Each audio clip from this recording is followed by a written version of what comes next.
I think is the most heartbreaking part is knowing that it was before you and it continued after you.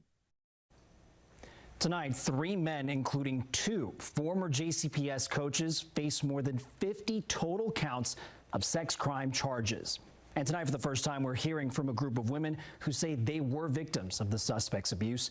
We have news reporter Julia Richardson joining us. And Julia, you're walking us through the allegations in this indictment. And on top of it all, you've learned the women say they've been waiting to hear they'd have their day in court now for years. Yeah, Jose, well, a grand jury has returned indictments for brothers Donnie and Ronnie Stoner, who have both been coaches at JCPS, and their close friend Zachary Kilgore.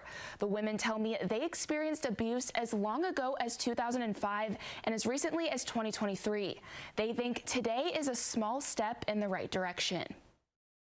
It's the first step in a very long line of accountability. For Alexis Crook, the wait for accountability has been the longest. Crook tells me both Donnie and Ronnie Stoner, along with Zachary Kilgore, started abusing her in 2005. Since then, Ronnie's daughter, Ariel Stoner, Alyssa Foster, and Abby Jones have also come forward. The indictment against the men includes counts of sexual abuse, sodomy, and rape. The 4 women are the only ones named in the indictment, but they believe there are more victims. That part did hurt the most, because not even the fact that he was my dad, just the fact that other females had to go through the same thing I had to go through, because I know how it feels. I know how it feels. Without a doubt in my mind, it didn't end with us.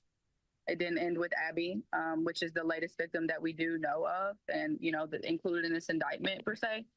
But maybe it will. Maybe us, speaking up and fighting against this could be what ends the cycle. Despite this recent win, the women tell me they've tried for years to get the legal system to take action. We've went to prosecutors, we've went to lawyers, we've went to anybody we can think of, the police, detectives, things like that. And it just feels like it was very much not taken seriously.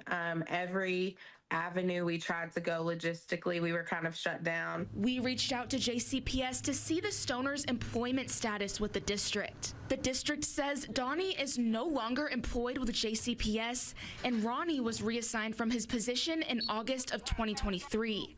He no longer has contact with kids. The women say while the fight has been long and tough, they're doing it so no one else has to go through what they did. Get them off the streets, because if they're on the streets, they're around children, and these people are not, they can't be trusted around children. It's been 17 years since the last time this happened to me, and there's still a lot of trauma to process, and it's a struggle. We just want it to stop.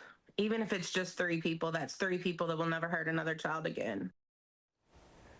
The women tell me through this difficult experience, they've grown closer to one another and want to thank everyone who has stood with them throughout the years. Julia Richardson, Wave News.